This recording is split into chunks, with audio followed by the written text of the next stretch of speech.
Hello friends, তোমরা সবাই কেমন আছো? আশা করি ভালো আছো। আজকে চলে এসেছি নতুন একটি রেসিপি নিয়ে। চেপটি মাছ, আলু বেগুন ডাঁটা দিয়ে চেপটি মাছ রেসিপি।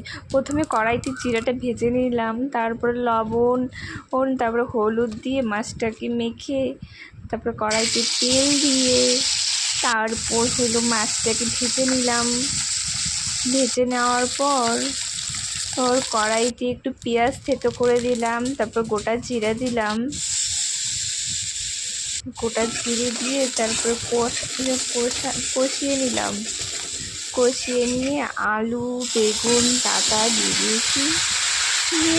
সামান্য পরিমাণ মতন নুন, পরিমাণ মতন হলুদ দিয়ে কষালাম। কষিয়ে তারপরে চিড়ে ছেড়ে গেছে, তারপরে জল দিয়ে দিয়েছি।